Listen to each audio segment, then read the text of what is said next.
it's 5:30. Should we, well, okay, I'm going to call the meeting of the Middleton Community Development Authority for August 13, 2020 to order. And the first item is the roll call.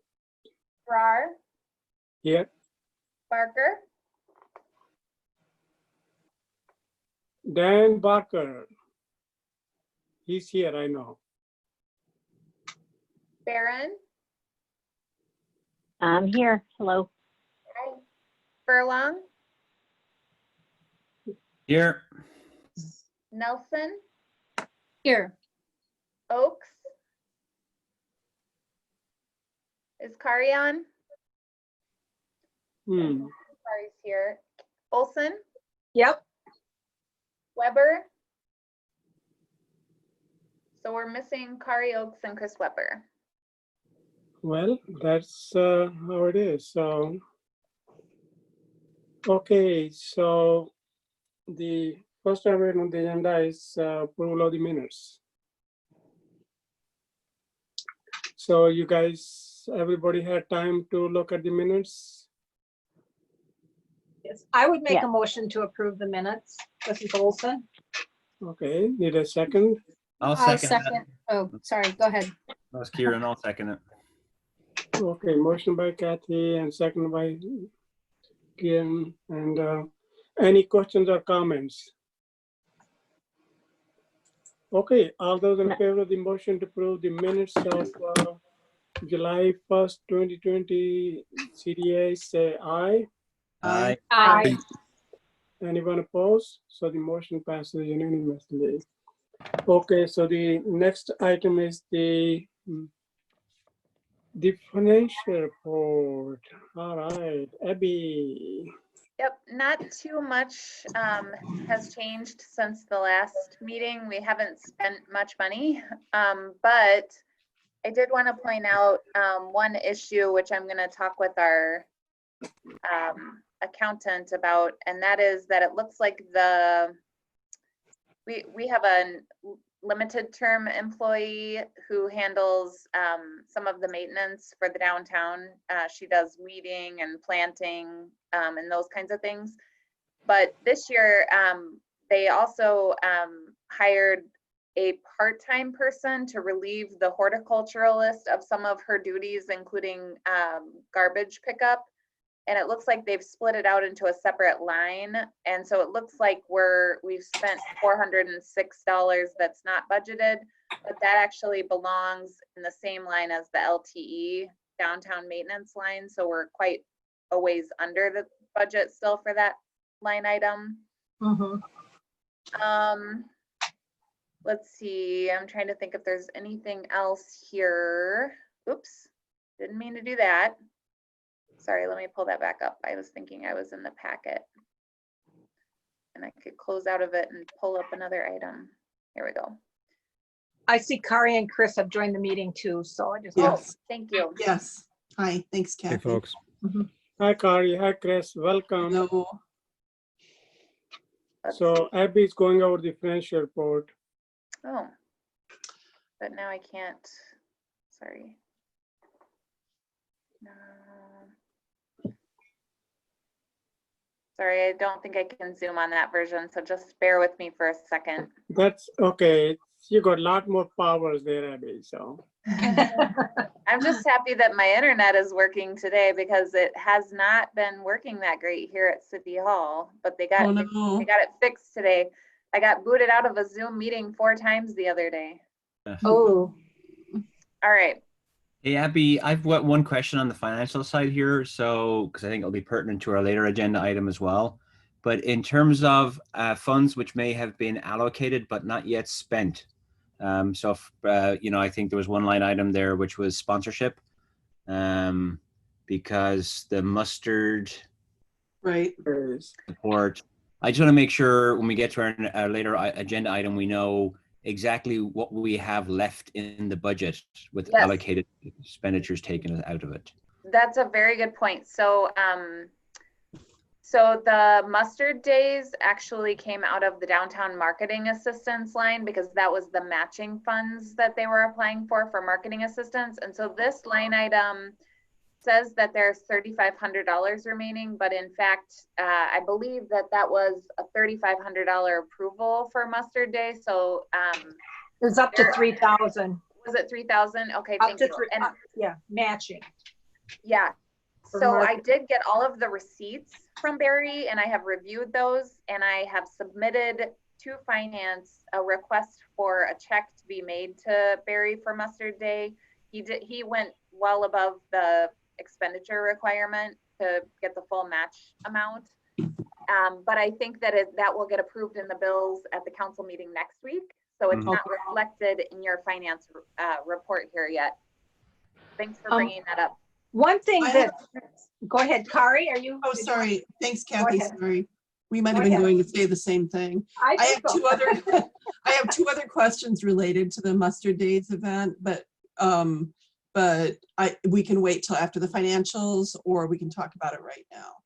Well, just to make sure we're clear, Abby, so that 3,500, that should essentially be just 500 balance remaining if we take into account allocated, and then That the is correct.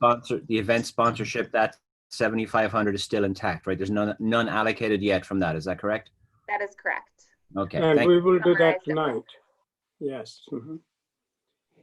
Well, anything else about the financials?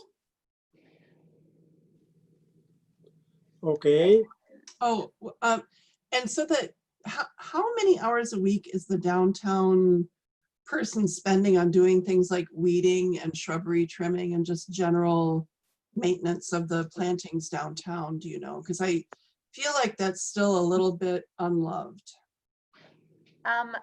I saw that Mike was on the call. I don't know if he knows. The person is managed actually by our public lands department. I will tell you, she has a phenomenal background in landscape architecture. The city is getting a really good deal by being able to get somebody with her expertise to handle the plantings, but it is a big area to cover. What she's been trying to focus on is, actually, I got a report from her today, so let me pull it up and I'll Oh, tell that you would be great. she has really been trying to focus on minimizing the ongoing weeding that is required by digging up areas slowly, putting down cardboard and relaying it with chips, which is a really time-consuming process, as you can imagine, for one person. So some changes that were made from last year to this year, because she's come back for a couple of summers now. Her position did not empty trash receptacles this year. However, they added planting, watering, monitoring, fertilizing the downtown planters, and hanging baskets. The part-time person, who is listed here as an intern, assisted with the position so that she could pay more attention to horticultural tasks such as pruning, deadheading, and maintaining more attractive gardens, along with planter and basket maintenance. Okay. They did have some problems with the planters this year. They had a Japanese beetle invasion, which led to some plants dying off, but they're evaluating it to improve it for next year. She's continuing to work on the library, front garden, adding plants and seating areas, the visitor center gardens, addition and rearrangement of commercially planted vegetation to be more attractive, native gardening, native garden weeding and updating, and some additional tasks. She notes that in the 7700 to 7900 block of Elmwood Avenue, there are some areas that are between the buildings and the street. So the city's responsibility, like around where Taigu is located, and those used to be maintained by commercial entities, but that was never under any formal agreement. And so she said, like, you know, technically that now is the city's responsibility. We need to come up with a plan for it because weeds are abundant, plants are dying off, they're not filling in. Maybe so that's kind of like where I was noticing some of this. So yeah. Yeah, and she's a landscape architect, so she does beautiful designs. She really likes to focus on, she's got a slogan, make Middleton organic. So she really doesn't want to use any chemicals like Roundup on her work. She embraces a non-chemical approach. Let's see. She's got a list of organic supplements and plant purchases drawn up for what could improve that Elmwood Avenue area that we talked about. And then she's also got future ideas, including a proposal for beautifying the library parking lot islands. Let's see. And then she's also working on some guidelines for emphasizing native plants, which she's hoping that we can adopt for future projects. So since we pay her position, I wonder if it would be appropriate to just forward us that report. And there are probably a few of us on this committee that would be more interested in sort of like helping support some of these initiatives. Absolutely. Sure. Great. I'll send it over to you Thank right you. now. Thank you And very much. She did ask in her email, she said, please share this with anyone else who she's missed and who would like to receive it. And she's got some planting plans and some maps and things Super. included here.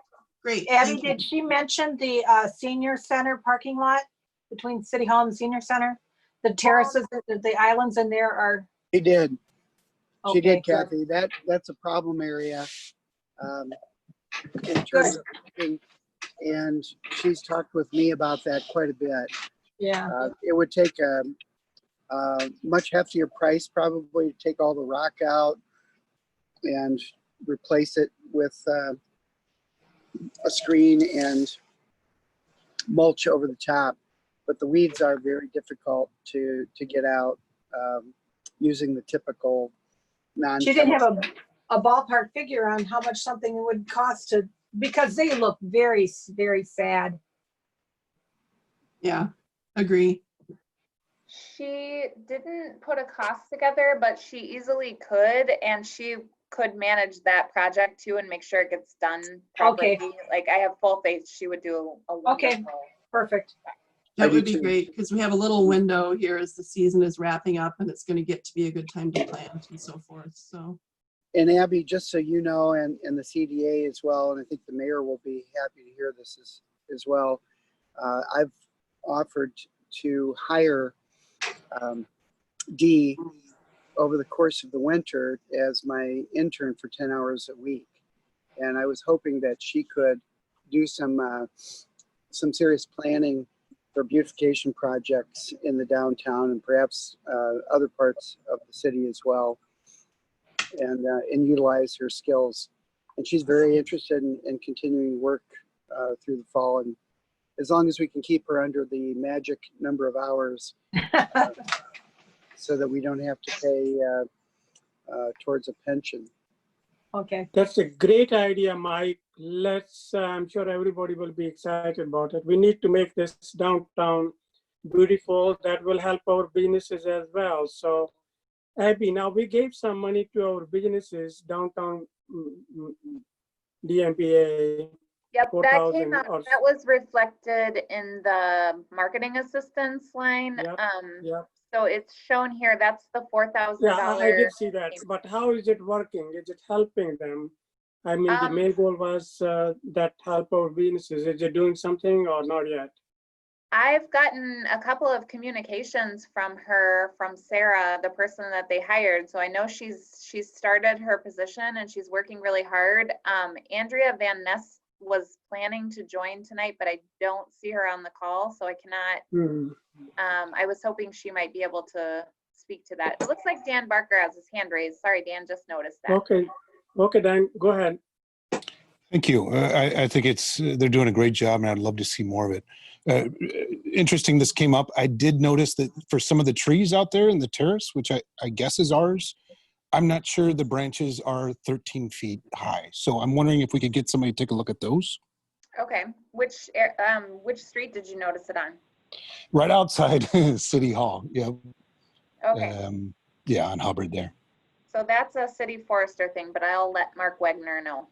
Oh, awesome. Thank you, Abby. And I heard some pretty good news that those tables which we have there, I talked to the person at the Village Green. He's very happy. He says it's making a big difference for his business. So, and I did go around there, and I think those tables are helping. So Right. Yeah, and the city's initiative to allow the restaurants to spill over further beyond their immediate vicinity, I think is working really well. I talked with Sofra, and they said that is critical for their business right now. I actually tried to see if there might be some room if we moved a city bench, if they could put a couple more tables, but they said that it was getting to be like a distance for their waiters and waitresses to walk that far. But they said that like it's working phenomenally. They're very happy to have that. And I think that's something we should continue on, because I mean, it makes the downtown more vibrant, the more street cafes that we have. So I wouldn't see a reason why we wouldn't continue that. No, that's actually a great idea. And how about Hubbard Street Diner? I didn't get to talk to them. I don't know if they have any. Are they using that green space close to the city hall or not? So, or we should encourage them. They should. I see people there sometimes when I walk by. I don't know what you're seeing, Abby. It's not Yeah. super busy, but Yeah, I do too. I've seen some pretty fancy picnics. Okay. They have some outdoor seating on the side of Hubbard, and I've seen a lot of people using that space too. Mhm. Okay. Kieran has his hand raised. Yes, thanks, Abby. Yeah, because this is I mean, I'm very interested in this part of the conversation, and would love if we can just communicate directly to DBA, maybe through you, Abby, or whoever is the appropriate person, and just ask them if they can send. It doesn't have to be a huge formal report, but an email if they can. If at their next meeting, just caucus with the various restaurants and give us a signal for, is it helping? If it's not, that's important for us to know so we can put our attention elsewhere, and keep doing it or not, just to get some direct feedback along with the anecdotal stuff that we're hearing right now, which is great. I think that would be very valuable, because I think that just should become I'm sure it already is, but a mode of operation for us here is, if we spend money on something, let's make sure we solicit feedback on whether or not it did what it was intended to do. I mean, definitely downtown has been super busy. The trash cans are filling up, which is another issue to talk about, but it's definitely Friday evening, Saturday evening, huge, use of the picnic tables and so on. So that was one request, if we could just get that communication from DBA. And then the second one was, I noticed there were some umbrellas in the tables there as well. Were they from the city, or was that Village Green? Did they install those or pay for those?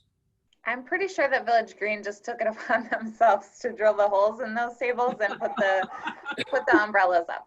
Okay, Wow. well, and I applaud them for that then, because that was one of the concerns people had was with shade, so that's great.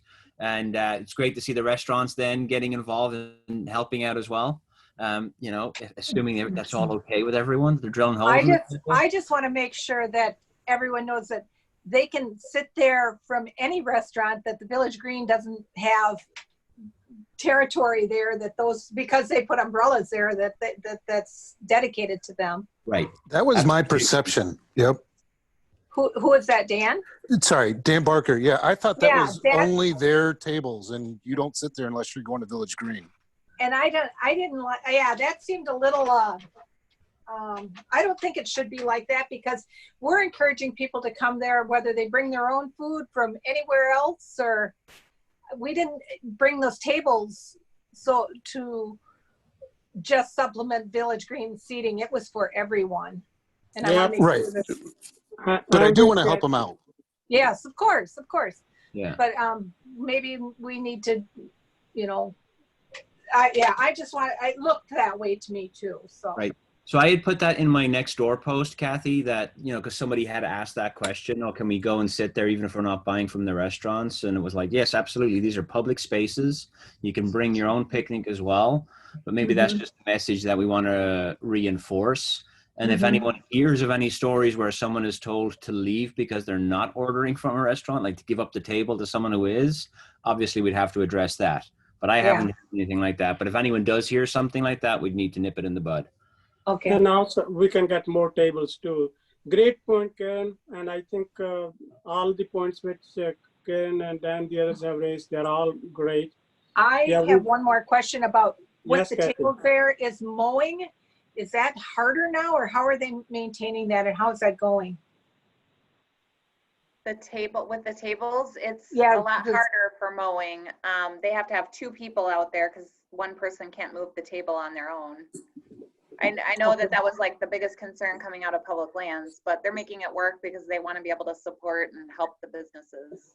Yeah, okay. Got I it. could see it's working out. The grass looked pretty well mowed, so. Maybe they're Karen, doing we a good can, job. we can give a shout out to Public Lands for maintaining the mowing. I'll try to support that on Nextdoor if you want to throw that in your nice Yes. post or whatever. Sure, I can do that. Yeah. One point. So the circles. So I'm all out of paint, Abby. So How many more cans do you want and what color? I think white seems to be the one that works best. So I don't know what did you buy last time? Whatever, just 20 Last time I cans. think I bought 12 total, somewhere 12 around there. total. So just 10 should be fine. 10 cans of white, and then that should be sufficient. And to be honest, I'm like, I've seen some people use the picnic circles, mostly as people sitting at the table, but I still think it's almost the message that it sends is part of the reason I want to try and keep the circles there. I If agree. anything else, support it up. Yeah. I agree. Okay, Great. I'll Thanks. drop some on your porch again, Kieran. Perfect. Thank you. Karen, Okay. that checkerboard, social distancing, that was a joke. The checkerboard, the grass where they did it in checkerboard. Oh, right. I saw it. Yeah. Exactly. I don't think we'd get anybody to go along with that. No. That's Katie fine. Nelson has her hand raised. Hi, Katie. I'm just asking because of the Middleton Review being concerned about the city not doing anything for businesses. I'm wondering if the rule of extending outdoor areas for restaurants is that message getting to restaurants outside of the downtown? Can they do that? Could Amber figure out a way to have tables outside? Could China Walk, other restaurants, other businesses? Is it a time in history when CDA says we're not going to just keep within our boundaries, we're going to try and help every business in Middleton? Maybe we think- can have under brainstorming, but Katie's, we need to add that area, the Parliamentary Plaza, and maybe all along the University corridor. I think Katie, are Katie you has a asking great- about sidewalk cafe areas that they? if I'm they- asking about cafe areas. I'm asking about the advertising assistance. I'm asking about everything for businesses in Middleton proper and not simply downtown, to just say, look, this is an extraordinary time. We want everyone to succeed. Can we make exceptions for all of this? Okay. Do we want to put a pin in that and hold it for brainstorming? Because Absolutely. there's something that Absolutely. I do want to bring up too about it. So And Mike has his Absolutely. hand Thanks. raised. Mike. You're Yes, in regards to Katie's question, it comes up fairly often, but businesses that aren't requesting use of a public sidewalk or terrace area can certainly use their outdoor sidewalk that they own, subject to their landlord's approval. So for example, Katie, in where your business is and other areas of University Avenue, Pizza Hut wanted to have tables out there and their landlord approved it. It's all private property there. That's not public sidewalk or terrace area. It's only where we have the public terrace areas where we have the sidewalk cafe permits that are required. Yeah, we Thanks, will Mike. discuss a little bit later, but Katie's also wondering that if there's some other ways we could also help her businesses in our district there. So I see her point. So, but let's, that's a good point, Mike. Any other questions or related to the financial report or related to the businesses, the way we are helping? Okay, so we need to approve this financial report, Abby? Or is it just for information? Okay, need a motion to approve the financial report. I'll move to approve it if the part-time employee labor cost issue is resolved and that's folded into the right budget line item. Okay, motion by Carrie with that addition there. I need a second. My question is, do we want to do that, or do we want to keep track of those hours separate too? Or would we have a way to do that if they're rolled together? We would have to go in and manually split it up if they're rolled together, just like in our department, all of our salaries are all in one line. We can go in to Cassell and like manually split it up, but if you put them into the same line item, they would be together on your report. So Kari, what you would like to do is see that it's actually budgeted from some budget funds from the other line item moved to. Yeah, or that would be another way, would be to move from, was it the 5540,006 to move the appropriate amount into 5540,193? Yeah, if that's better. Okay. Need a second. Kathy, you are willing to second, it looks like it. Well, I would second that. Okay. Okay, further discussion. Okay, all those in favor of the motion to approve the financial report, say aye. Aye. Aye.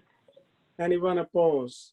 So the motion passes unanimously. We are on to next item. This is the Strolling Jazz, and their request is for $3,500. And we have some Strolling representatives on the line, Nicole Gruder and Jolynn, is it Robinson? Rhoda. Oh, I knew it was an R. Thanks for joining. And I think that they can tell you about their event. All right. Nicole, you want to start, or who is going to start? Jolynn, do you want to go? Sure. Yeah, I can go. Thanks so much for inviting us to attend your meeting today.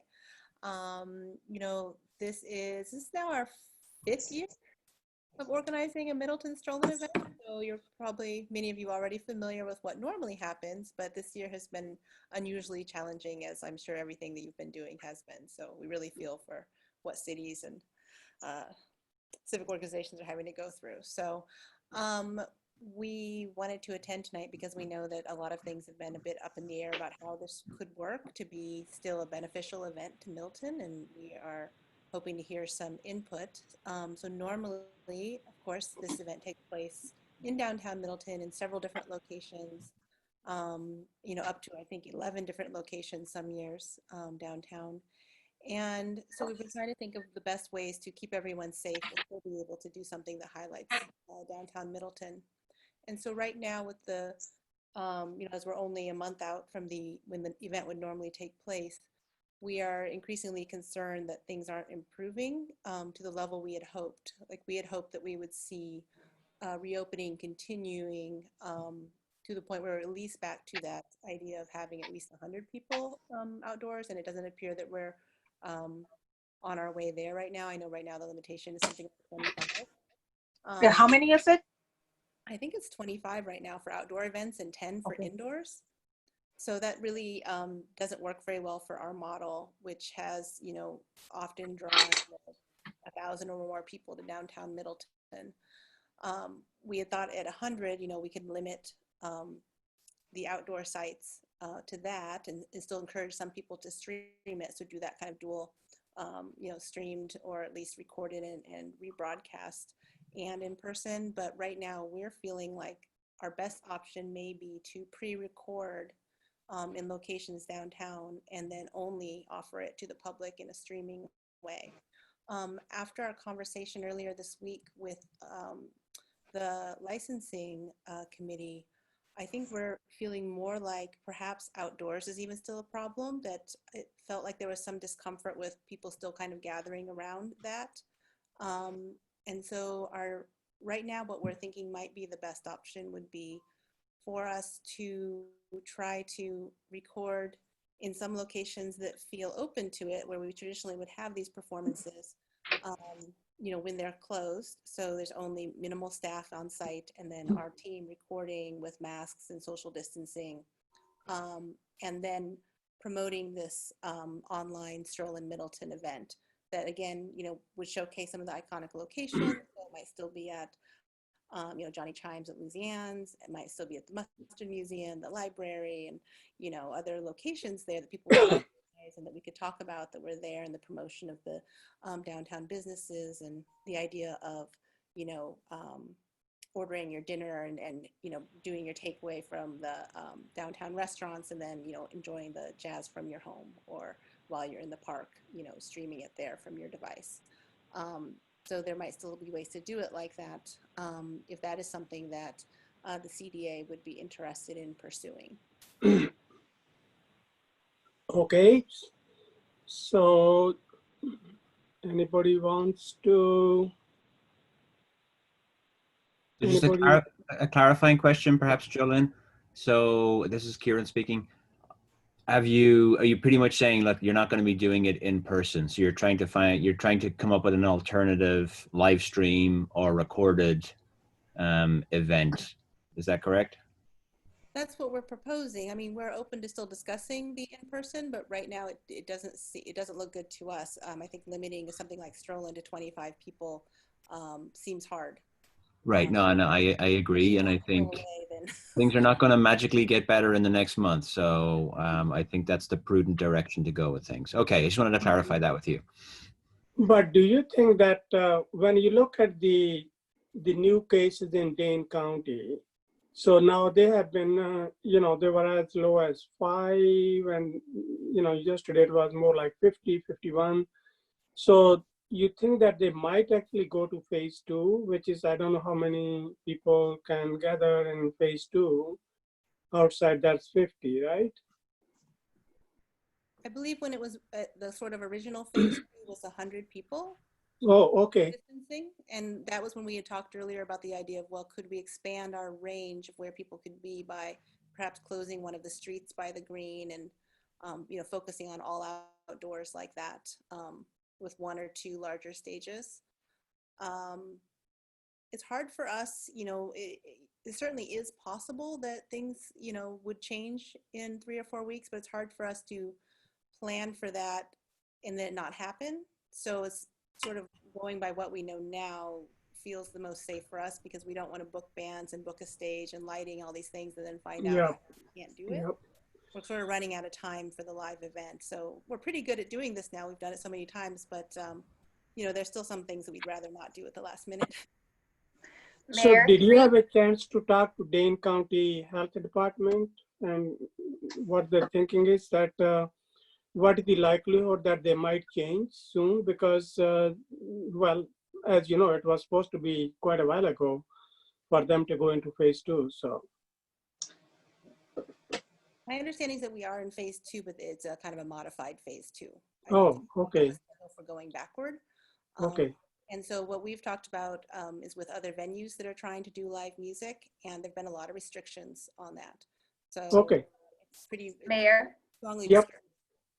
3 people have their hands raised, and it's in this order: Barker, Oakes, Weber. Okay, we go in that order. Barker, you're up. Thank you. I did want to say, first and foremost, outside of the parade, this is one of my favorite events in Middleton. I love it. It's great. You guys do a great job. I also wanted to say thank you for considering going virtual. My big fear is this is going to be Sturgis Part 2. There's a lot of pent-up demand for this event. We've already had people come into our community from outside to prove some points. I'm concerned how we keep 2,000 people from showing up. I can certainly stay inside on that night, but it's going to be tough. Thank you, Dan. Kari? Yeah, so to echo what Kieran and Dan said, thank you so much for thinking about the health of the community and being realistic about this, because I think, Mayor, I just pulled up the data notes for the week of August 10th from Madison and Dane County, and actually the number of cases did not drop week over week. Oh. And 37% of people who have been interviewed so far had been at a gathering or party with people outside of their household. So I think we as a community want to be part of the solution, not the problem, especially as so many parents are struggling with virtual school for the fall. I don't know how that, you know, it just doesn't quite seem right as much as I live 2 blocks from your venues, and I look forward to going every year, and I can't go this year. So that's how it is. And the other thing I wanted to say is I think the likelihood of things improving are probably very small in this county, because my son is a sophomore at UW-Madison, and they are going ahead and bringing people back to campus. People are coming to dorms, and I think we're going to see a spike rather than a drop in cases by Labor Day. Okay, lot of wisdom here, so wisdom and experience. Okay, Chris, you're up. Hey, thanks. Yeah, I'm a big supporter of the arts and also safe public gatherings. And I'm just wondering, can you guys explain where the $3,500 requested dollars would be used? Yes, absolutely. So the that funding would exclusively be going to paying the musicians to perform and the costs of the AV needed to do the recording and the streaming of it. So we would have a professional video recording and sound person handle it, which would give us a higher quality to make it so that people want to tune in. We tried earlier this summer at first when this all started, and we were just trying to figure out how to go on with some programming for jazz musicians, having artists stream from home with their equipment, and the quality was not good. But now we're using a professional technician to do that, and the quality is good. It's, you know, it's about as close, you know, as to being there in person as we can get right now, in an affordable way. And so that would be what the costs are for. We additionally will be matching those funds, well, you know, even more than that, with grant money from Dane Arts and from the Peterson Foundation. The Chamber has also offered a small amount of funding again, reduced a bit from previous years because of the budget cuts going on for everyone, and hopefully still some other business sponsors. So we're looking at a total budget for this project to be a little over $10,500 for the project, and the biggest costs are the paying the musicians, the technical support, and the coordinators, Nick and Nicole, who organized the project. Any more questions for Jocelyn? Yes, one more Jolene. follow-up question. Jolene, Do sorry. you have an anticipated turnout of what a virtual event would turn out in terms of attendance? Sure. Well, our previous ones, we haven't really done very much for paid marketing, and this one we would want to still do some of that, and also hope that we would get our in-kind support still from WART and other supportive media. And so even just without that funding, one of our summer live streams that was from a musician's home has about 4,200 plays on it right now. And so an event like this that people know about, that, you know, people are missing, strolling downtown Middleton, we hope, you know, we'll have quite a few viewers. And the benefit, I guess, is that it's, you know, evergreen. Once we put this out there, you know, people will keep coming back to it. And so it's this thing that also when we go to promote next year's live event, we can, you know, take clips from these videos and show kind of, you know, what this is like for people. So we think that there are some other benefits to doing it this way. And actually it would have been, you know, nice, and maybe in the future, depending on how things go with the pandemic, we'll still want to continue in the future having kind of a both live and live streamed option for a while. Kieran has his hand raised. Okay.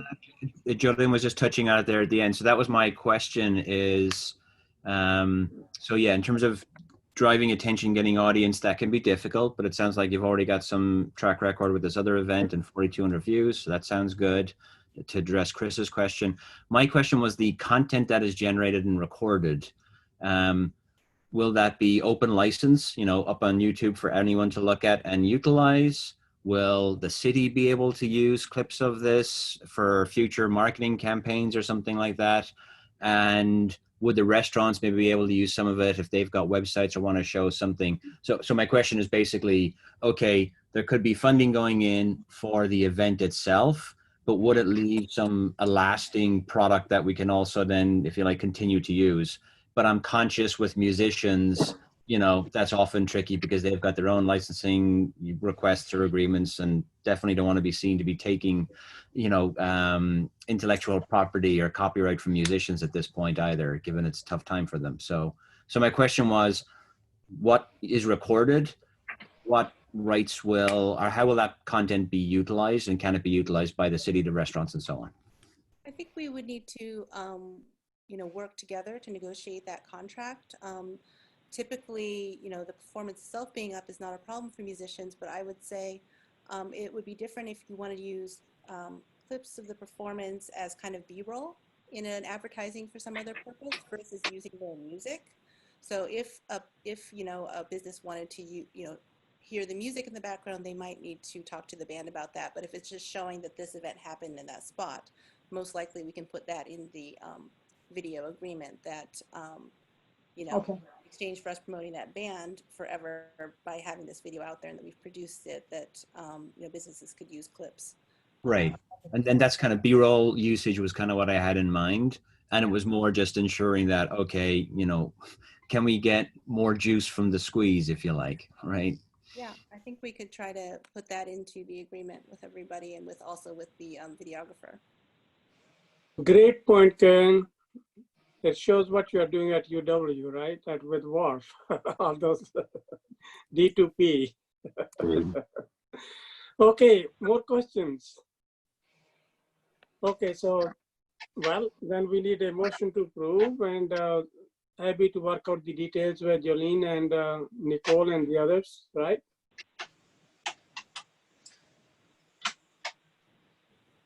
Yes.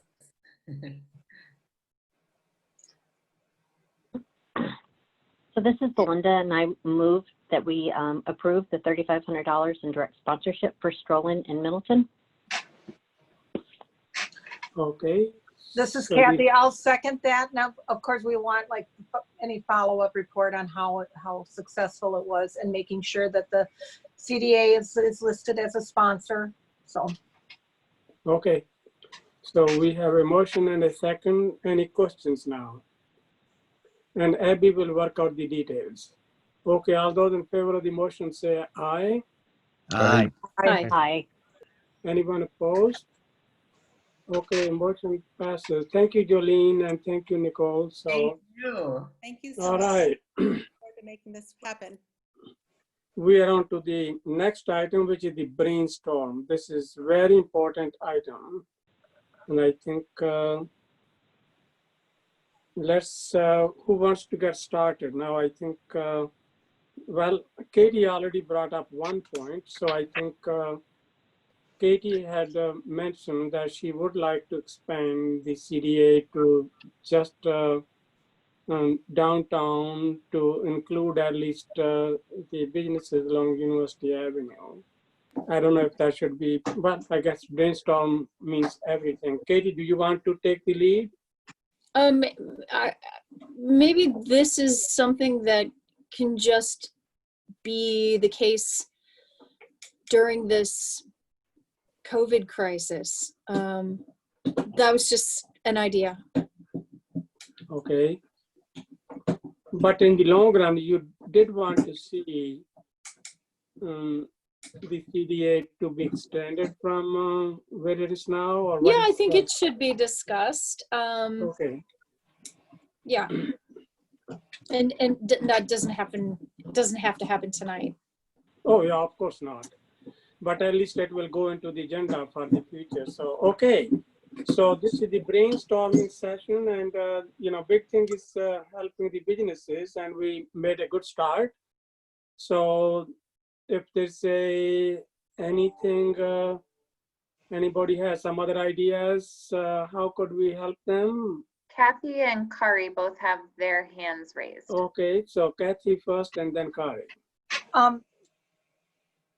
Dan Ramsey had listed some ideas about how to use the green, and maybe it would be nice to be able to bring in restaurants and markets and retail from other areas in the city, that they could use the green. They could come and set up, and they could use the green as an event, like an open market, and that we could use marketing funds to promote it. I think it could be very useful for the rest of the pop-up market. Yeah. Yeah, well, Karen likes it. He says, yeah. So, and how about some? What Do you guys think want Amber to- would be, Katie, do you think Amber would be interested in doing something like that? I'd be happy to check with them. And You what know, are some like Not Tabby and everybody Jack has, or- not everybody has like carts and stuff, but yeah, Tabby and Jax could have. Yeah. I think that's a super idea, that just to promote the green and to let the businesses promote themselves. I wonder if there's a way that people could just sign up for a day or an afternoon or something that, you know, if Tabby and Jax wanted to have like an adoption event or, Oh, that'd be awesome. you know, don't you think that that would be a very cool, like, then people would want to go down and see what the event was today. Because Yeah. we could have some sort of cool rotation of businesses using that space. So Speaking- then is the objective to get a lot of people down to the green? No. Oh, No, it's to get other businesses. Not more than 25. engaged. No, I bring think in- it's meant to bring in business for everybody. Yeah, so that's again, the balancing act. Yeah. 'cause yeah, it is a balancing act, Right. but I think as opposed to having like one kind of farmer's market type thing where everyone has a stall at the same time, I think the idea of that kind of a rotating, you know, you've got your pop-up stand and then, you know, maybe one or two stores at a time, either end of the green or something, but every weekend it's a different store or something like that might Yeah. make more sense. It would hopefully give them a little bit of extra attention in business. But then it would not drag a crowd. Whereas if we had a Right. farmer's market type thing, now we're back to crowd control and the concerns that come with that. Right. So. yeah. Well, and how to schedule this is a concern. Now we have an event scheduled for tomorrow night, and it's just out of the blue. Somebody took it upon themselves to put out a Facebook post that they're having music in the green. Well, I don't know how we go about scheduling things. So That's Abby's area Yeah, here. So Abby, how well, would you do that? Does it go this through is- L&O? No, Well, I so wonder. this is a good question. I mean, the concern here is that we're now using the space as a green, which is how it was intended, but we don't really have the infrastructure like set up and ready to go. And so our public lands department is likely going to be the entity that handles scheduling for it, but they won't begin doing that until they're actually getting revenue for their department. So there needs to be like a booking fee that's put in place, because our rec department has to cover all of their costs for the salaries of the employees. And so they're not going to take it on if they don't, you know, if there's not a fee to reserve it, like what we have for shelters. I mean, yeah, there's some growing pains here because we put picnic tables out, and I don't think that we anticipated there being live music there, which drew a whole lot more people there last weekend. And so and also there are additional trash containers that were put out, and they're all overflowing, and we just kind of, you know, we really weren't prepared for it to become an event space. It's great that people are using it. I think that just shows that it's successful, but we don't quite have the infrastructure in place yet to like book it. We haven't taken the process through L&O because the site isn't built out yet. yeah. Well, it kind of surprises me. Now, I wasn't quite sure what the maximum number of attendees on an outdoor event was, but it's 25. It kind of tells me that there'd probably be more than 25 people. Listen, I mean, I think if there the problem with having this, like somebody puts out a Facebook event, that's an event, you know, and if some people in the community have called for certain businesses to comply, and we're not asking that of everyone, I just think it's kind of a problem. I mean, like this is really, it's important to all of us that we do things right. So, and support, like Karen said, it's a balancing act. So I was wondering, before we get too deep into the brainstorming, maybe if Abby and or Mike could just take a second and review like whatever statutory authority or limitations the CDA has, because I know we can't just totally make it up as we go along what we do. Are there any of those considerations, like in terms of getting out of the downtown or whatever? Yeah, Okay. I haven't asked our city attorney to review it. By state statute, the downtown is intended for, or I'm sorry, the CDA is intended for downtown revitalization and for purposes related to affordable housing. Most of the funding through the CDA has come from the TIF districts. I guess the big question is, can the money now that it's CDA funds, can it be spent to benefit a business that's not in the TIF district and not in the downtown? I would think that the answer is likely no, but I have not checked with our city attorney. What do you think, Mike? Well, you prodded me to look at the statute, and I do think that there is a broader authority for the CDA generally under state statute. And with regard to our ordinance, I don't recall seeing anything really very specific, but I know our traditional focus has been on the downtown and on workforce housing. However, we, in the past, in 2003, we had CDA bonds used for the improvements at Greenway Station and the surrounding area for utilities, etc. So we have used it for other economic development outside of the downtown in the past. And I do believe there is some authority from what I've read in the statutes, but I think we should follow up with the city attorney to see for sure. Because if we can extend beyond that, I just would put in a plug as well for like the Lakeview area businesses as well. Mm-hmm. Well, those are the specific ones, like what Dan Ramsey was saying, is like the Mexican restaurants down there, and the, you know, so definitely. Yeah, well, we want to help all businesses in the city, so.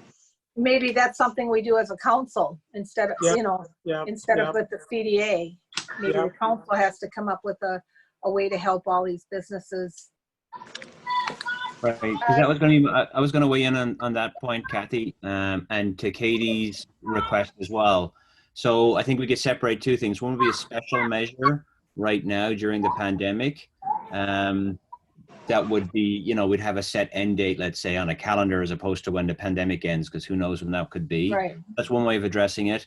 But I would be cautious, and this is not, Katie in particular, it's not that I wouldn't want to support businesses down University Avenue or in any other parts of Middleton. My fear is mission creep, and then everything gets spread too thin, and we end up with a very thin soup, right? So, so I think it needs to be, you know, is there additional funding that would be available? I think wherever there's the ability to have other businesses free ride with stuff that we're doing for downtown Middleton, like the Pick a Picnic campaign, for example, you know, if we're able to include links on the website to other restaurants who have outdoor seating and so on, I think that's an easy thing to do, and it doesn't cost the CDA anything more.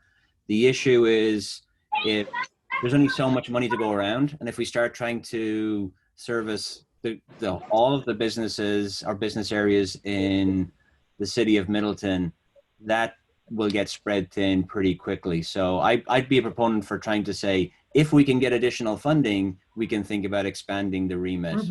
But just expanding the remit without the additional funding brings with it some risks. And I know that's going to be frustrating for business owners in other parts of the city. But so I would say, let's figure out how we can support those businesses. But in order to expand the CDA's remit, we'd need to make sure we can come up with some other revenue streams to do so. Fair enough. Absolutely. Yes, Katie. Katie, you're up. No, just a fair enough. Understood. Yeah, Ken, you have a great point. So we would need some money source. So anyone else now? Mike and Kathy both have their hands raised. Well, okay, Mike and then Kathy. Well, on the issue of mission creep, I think Karen raises a very good point. The other that Abby alluded to as well was that all of the funds within the CDA budget came from sales of property in the downtown, properties that were purchased with tax increment district number 3 funds. So extending, I've asked this question recently of the city attorney, extending a half-mile authority for economic development assistance from TID 3, and he has flat out said no, we cannot do that by law. So we can, within TID 3, safely use our funds to support businesses. But for example, Greenway Station itself is no longer in TID 3. That was one of the amendments that we had several years ago. So there are limits to what we can do with CDA funds from that standpoint. What we, I believe, are capable of doing are CDA borrowing authority for general purpose. So when you consider your existing budget, it is very much constrained to what is actually in TIF district number 3. And Mike, The other so- issue, oh, sorry. Yeah. I just thought of one more thing that I had actually emailed to somebody else who asked the same question about a month ago. And that is that most of the assistance provided by the CDA is going through another organization. So it has to be a nonprofit organization in order to apply for funding. So like the downtown communications person, that came through the DMBA. The Muster Museum came through their 501c3. So most of the other businesses, I don't think, have an organized association.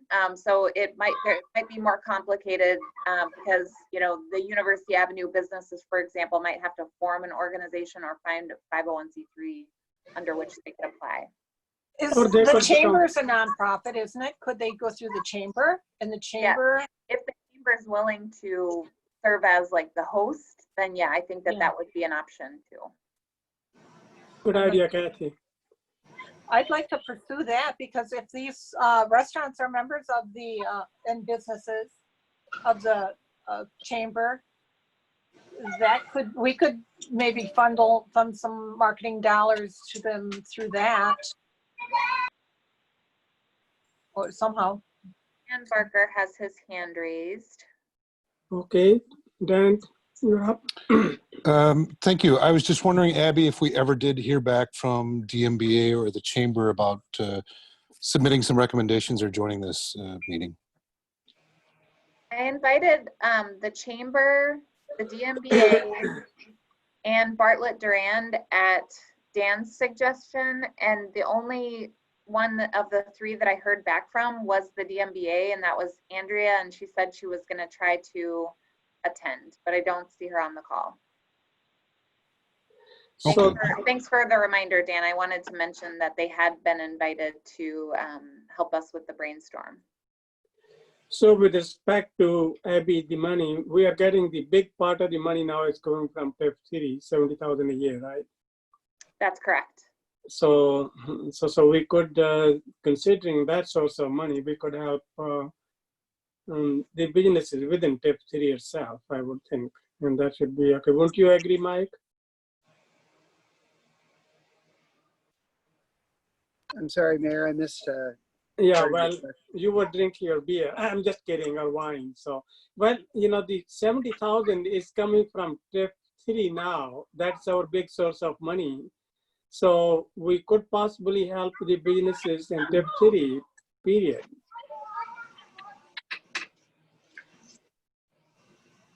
Well, that's what I was saying earlier.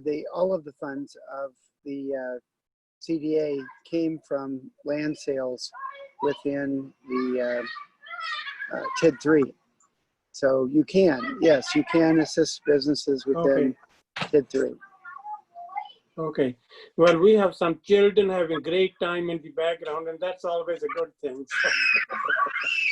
So, Kathy has her hand raised. Kathy, Yeah, I just wanted to touch base a little bit on, we've got the umbrellas now for the sun, but it's not going to be too much longer before the evenings are going to be coming quickly and they're going to be chilly. And I think we should think about ways that we can help these restaurants with some lights or heaters, or I don't know, a tent of some, I don't know what to think of it. But Andrea Van Nest mentioned lighting as being something that they would like to see because it's going to start getting dark earlier out, but the fall is still really pleasant for outdoor seating for restaurants.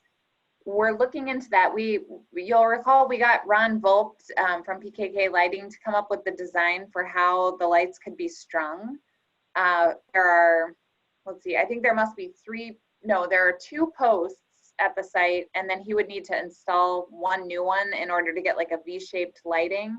But the issue is that there is no power source there right now because the street light that's on the western side was disabled as part of the redevelopment project nearby. And because we thought that we were building the plaza this year, our public works director decided not to run power to it because he thought that construction was going to be happening soon. Now with the project delayed, there's been almost a year now where there has not been power to that one light, and that's the only source where PKK can get the power from. So our engineering technician on staff here is looking into what it would take to just get that one light rewired so that we could do the outdoor lighting. did they light the Christmas tree when they had it in the plaza?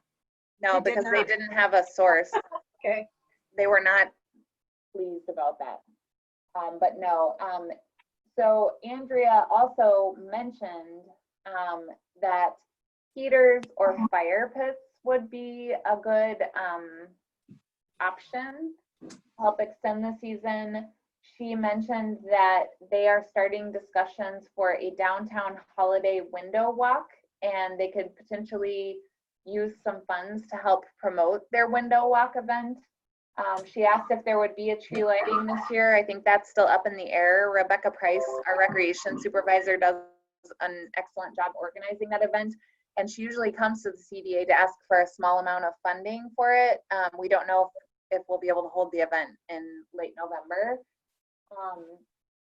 Andrea suggested that the tree could be moved to the Stone Horse Green, which could be a great kickoff to the window walk idea. We don't have we would have to buy a tree from the Bruce Company to take it down there.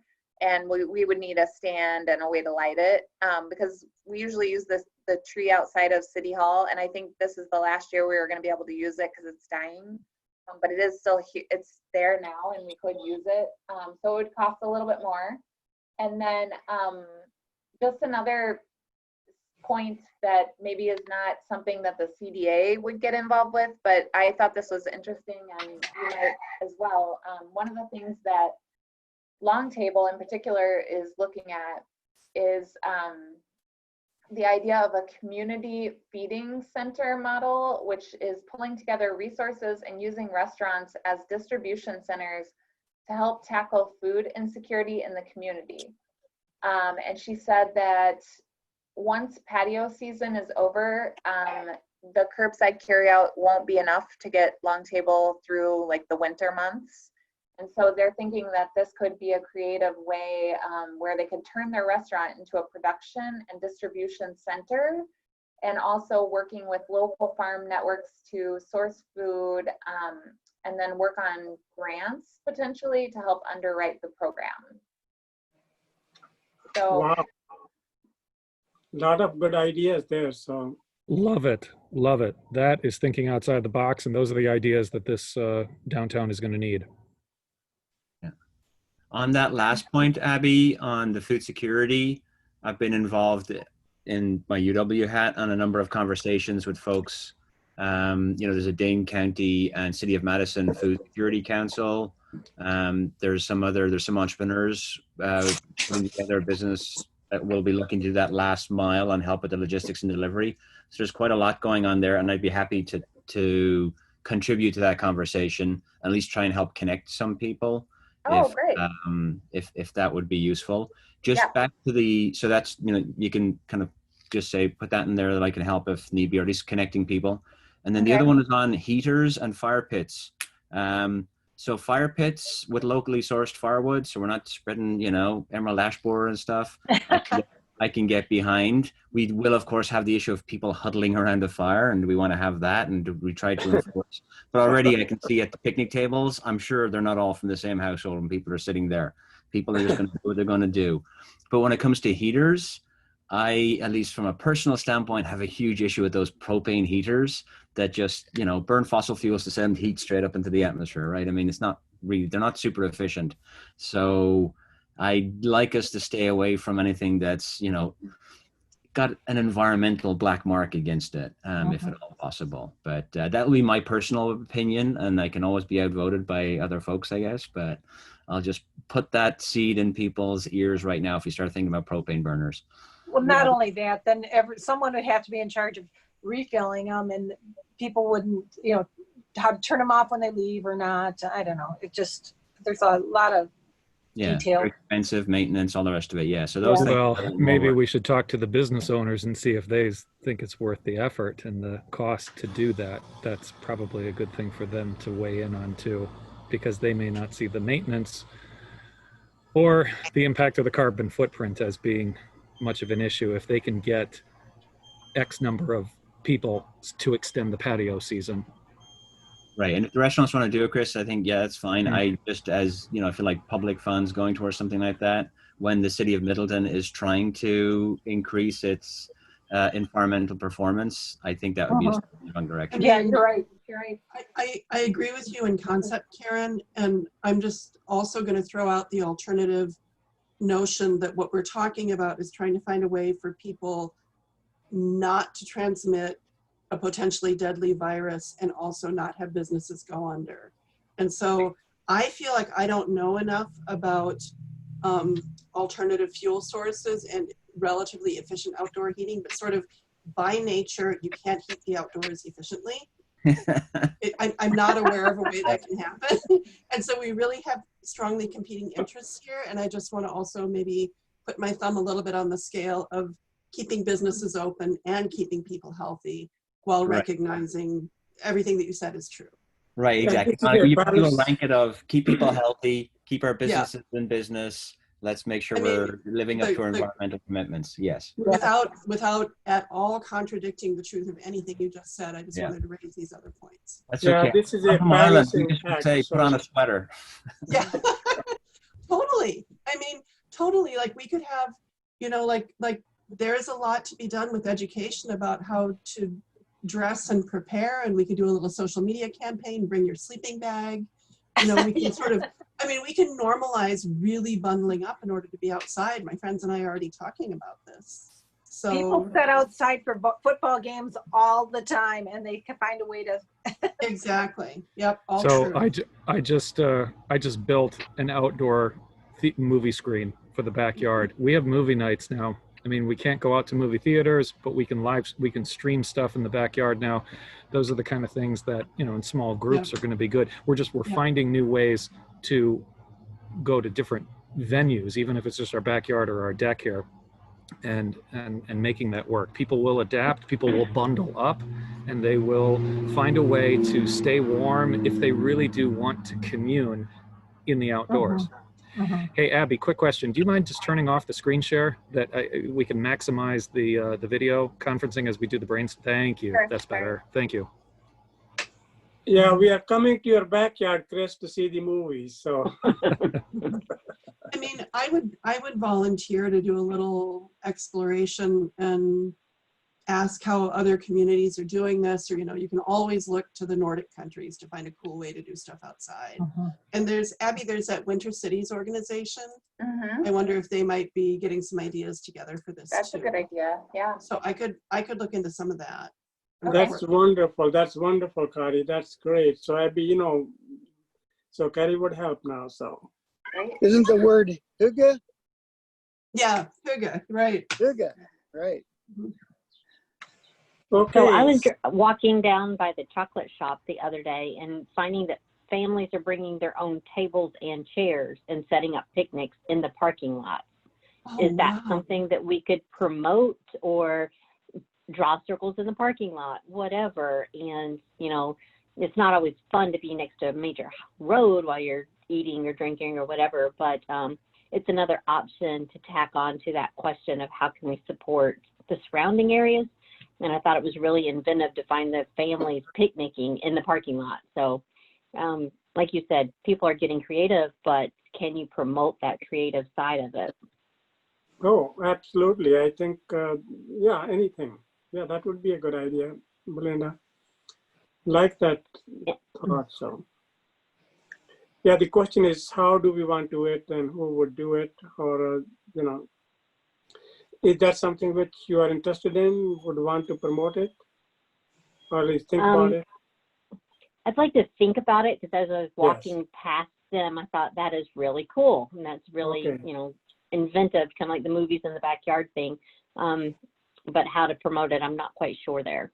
Okay, let's think about it. Okay, so any other thoughts here now? Abby, are they looking into getting some power source hooked up for lighting right now? Or is that something you need to go ahead to do? Okay. Rich Wire is looking into it. Okay. So Perfect. that will happen. So that's good. That's good. Yeah, the Now- power source, I think he thinks it's going to be pretty straightforward for the crew to do. In terms of getting the lighting strung, we would need to hire that out, and I don't know how much that is going to cost yet. I haven't checked in with PKK. Okay. We talked earlier about street closing. Are we still thinking that might be a good idea, or just now because event sizes are so small that it's not such a good idea, or to extend the seating out there? Or do you think this is enough space so we don't have to close the streets for anything? Is I thought the somebody, businesses didn't want it. They didn't, but we thought if we tried like a Friday afternoon through Sunday or something.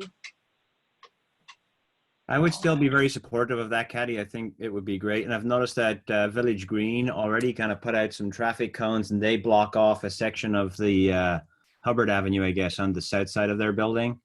So maybe, and this was one of the questions, like, you know, I wanted to have a representative from DMBA say, why don't you want it, you know, to be done? Because I do think, you know, an evening time partial closure, one lane, or even that whole dog leg of Hubbard Avenue around Stonehorse Green would be a great thing to do. So I'd propose that we bring that to DMBA again and just see if we can get, at least if they don't want to do it, have an explanation of who does and who doesn't within their membership.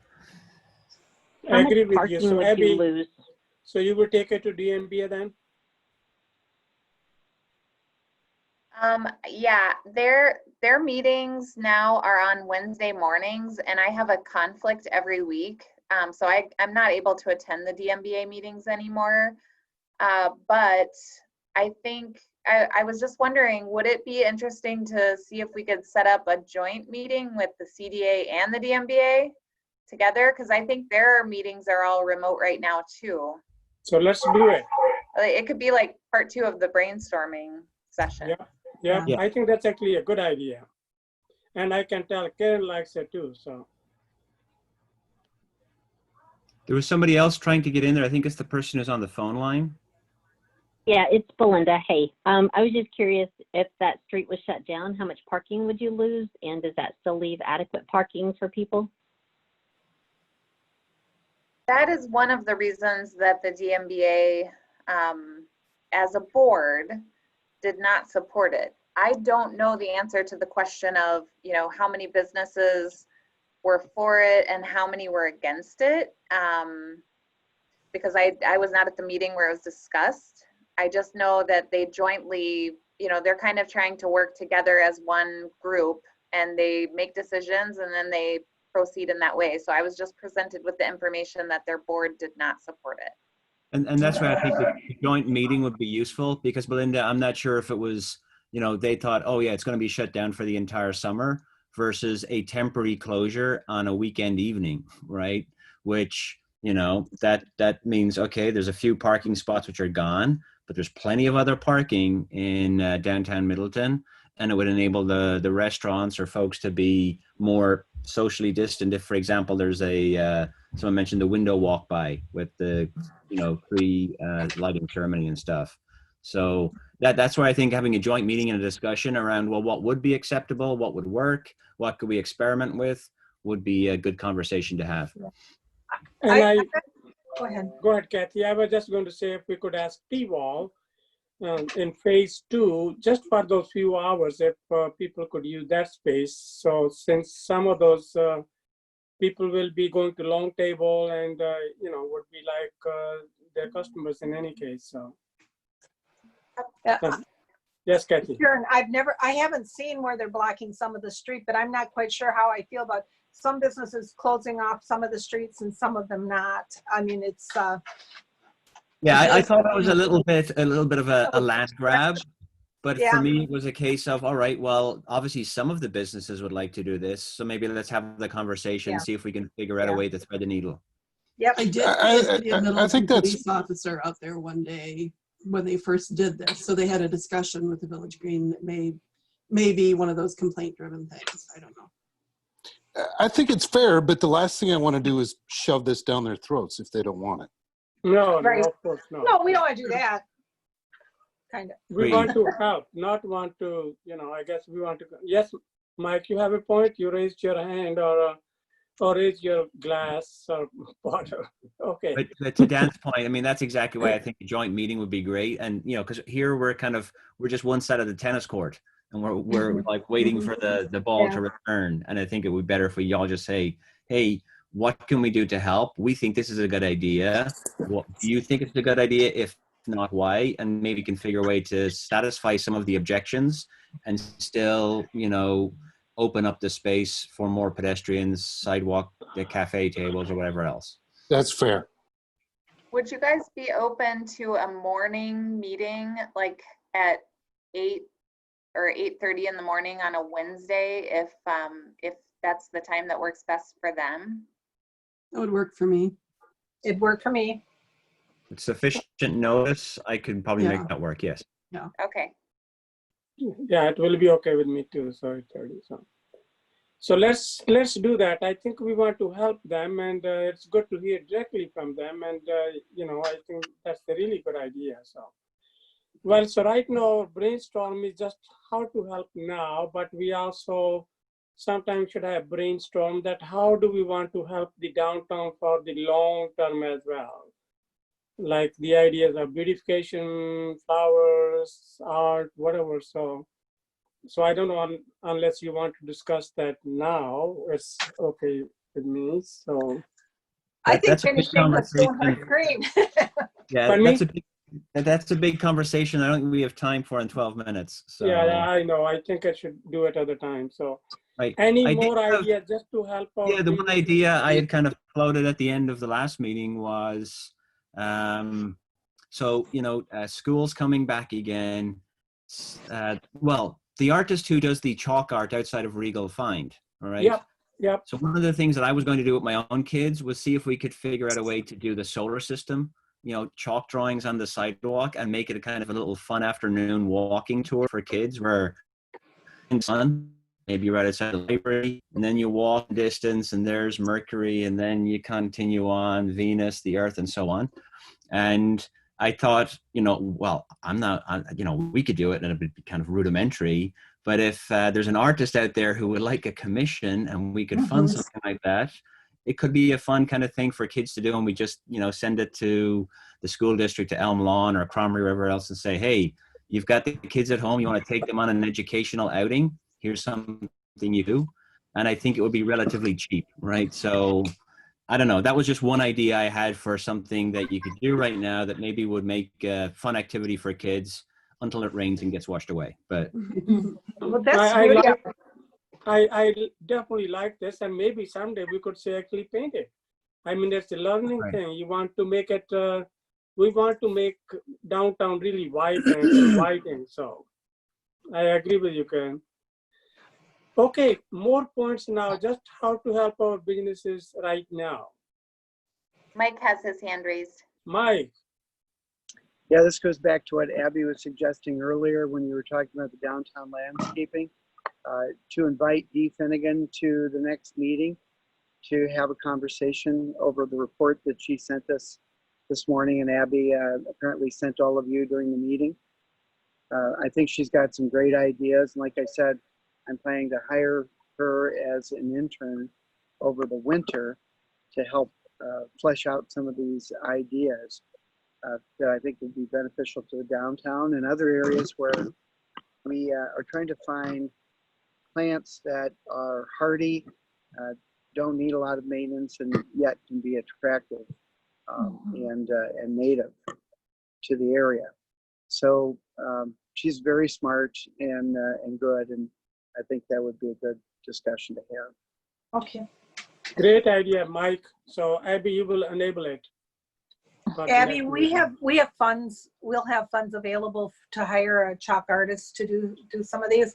Our next meeting will be next month, and that should be enough time in September to do some of the chalk art. And Yep. I can put it on really the- like that idea. I like that idea a lot. We can send Okay, it- so put that the all whole- on the agenda, so. Yeah. Anything else quickly? before we Just close this? one other Yes. idea, Mayor. Yes, Mike. Halloween will be here before you know it, and obviously it's going to take on a whole different realm of thinking this year with the pandemic, and it's going to be a sad day if kids can't go out trick-or-treating in some way. So I think that might be something that we talk about too. The DMVA has sponsored the downtown trick-or-treating, and that may need to be part of a brainstorming as well, so that we can continue having something but doing it as safely as possible. I think everybody agrees. Put that on the agenda too, Abby, and boy, isn't it nice that Mike joined us today? Yeah. Yes, thanks for taking the time. I like it. One other quick question, Abby, about the tree lighting.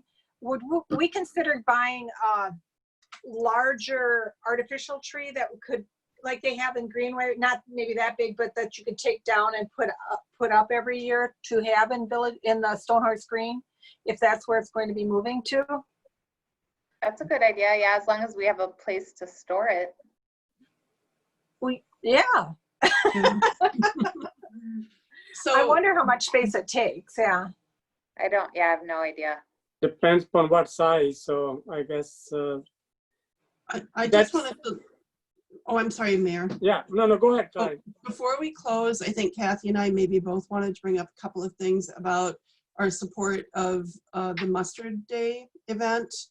I did not see any recognition in any of the social media material or webpage or anything of CDA support.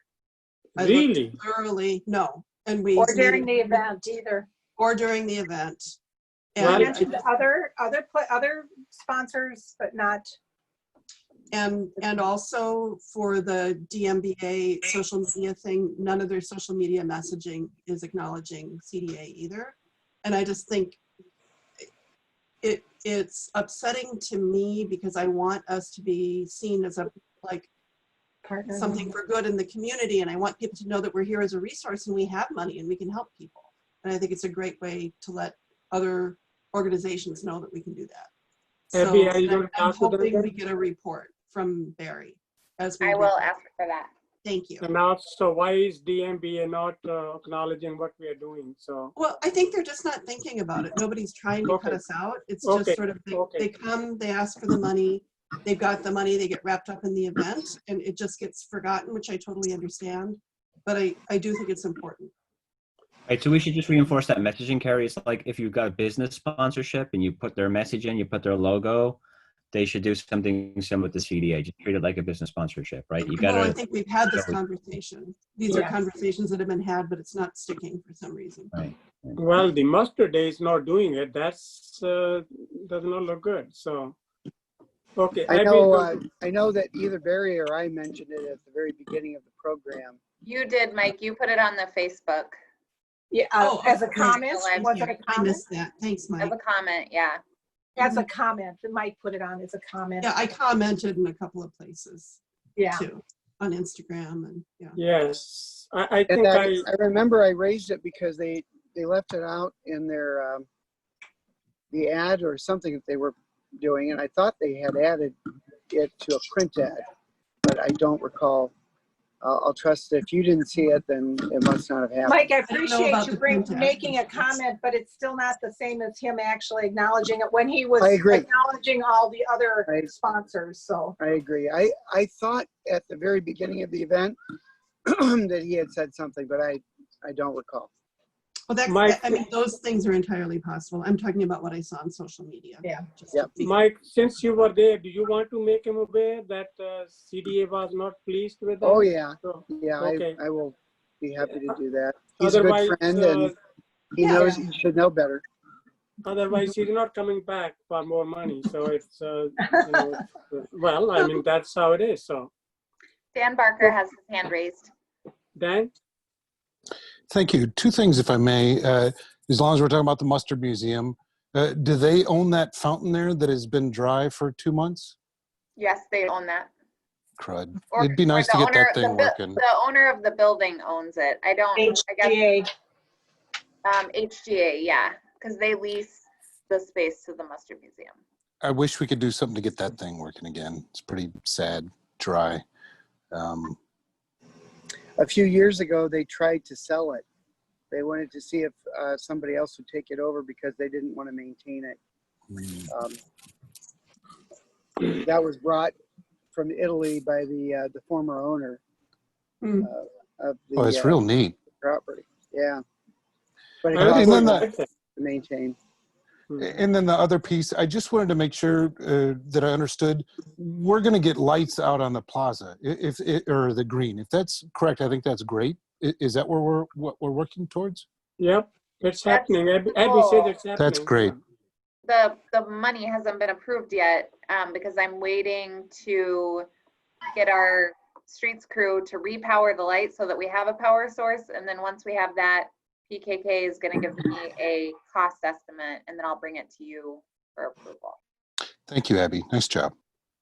Any other ideas to help our businesses, at least downtown? Okay, I think this was the brainstorm. We have one more item on the agenda, and that is the financial report, CDA budget, right? Abby, is that, You're Sorry, muted. let me share my screen again. Okay. So I didn't suggest any changes to you all for your budget next year. I wanted to leave it open to you, and I made sure to put it on the agenda after your brainstorming in case anything came up that you wanted to shift funding around or add more to a line. Whoops. Here. Sorry. I would be inclined to add another 2,500 to downtown marketing assistance if we were going to go ahead and help, like if the chamber wanted to engage some of the other businesses in town as a nonprofit, that we could help them with that. So bringing that line up to 10,000 rather than That's just 7,000. something I would, or whatever other people would think about that. So. well, let's hear from the other folks. What do you think, guys? $2,500 to help other businesses? I think makes sense, doesn't it? Agreed. Are there other areas that, because of the pandemic, are influenced where we're not using money and we know that funds are going to go unused? Nothing falls into that category? Okay. Well, I think we're still going to get snow. Right. Well, yeah, the one line that would likely be the most impacted would be the CDA event sponsorship, but given the approval tonight, and then we're still kind of on hold to try to determine whether the tree lighting can happen. Right, right. So that's usually around 2,000. So we could use that money too, but I think either way. If we were to think about an artificial tree, where would that fit, or how would we first need to look into how much space it needs to be stored, or? how would we go about doing that? I think we'd want to just know the cost, how it can be safe, so it's not going to fall over, how it can be placed safely in the green, how we can get power to it. That's going to be pretty tricky because the only pole, like I mentioned, is a street light, and if you cross a sidewalk, you have to have it above the sidewalk, so you have to somehow string the light on a pole so that it's high up above the sidewalk. It can temporarily be on the ground, but that is only if there's like one of those little rubber curb ramps, and that's, I can't remember the number of hours. Our building inspection department knows that stuff, but it's only for a limited basis. Okay. It looks All right. like complicated, but Abby, go ahead and talk to the public works or those people, and then let's talk about it next time. So. Okay. Okay, so Kathy, you are making that motion, or you think that we're going to find? No, I'm just adding some thoughts here. So anybody Okay. chime in if you want. I wonder if we need to know what DMBA has to say, get a lighting quote, and know about the tree before we really know where we want to put our money. Yeah, one of the things that a couple of our staff members have raised is that some of our staff members feel uncomfortable with having the Christmas tree.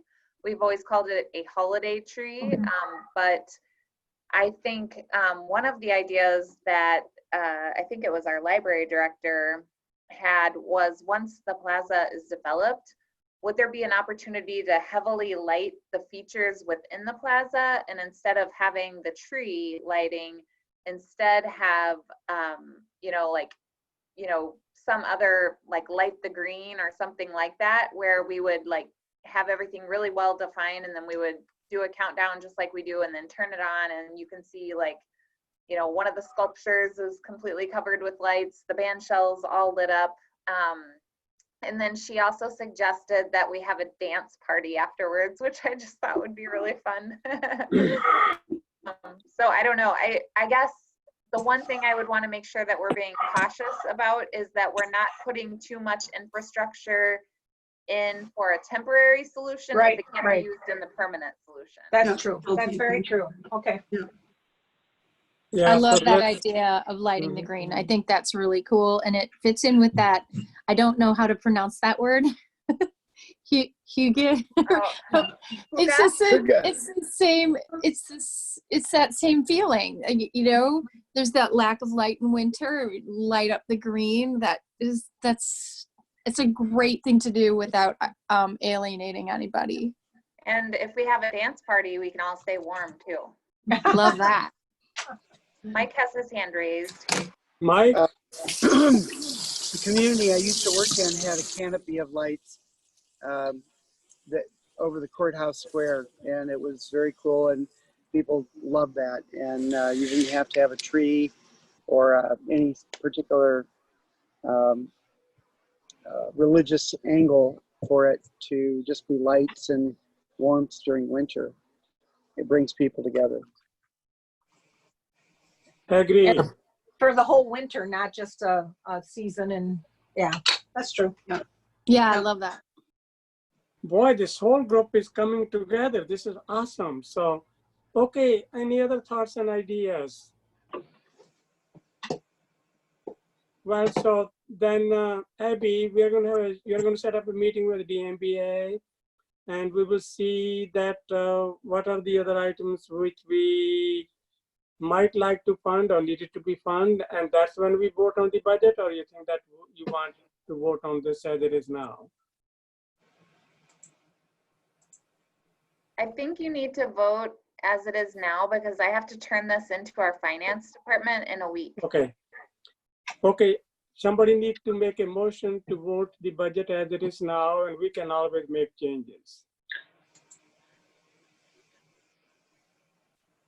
Kathy, you want to make that motion?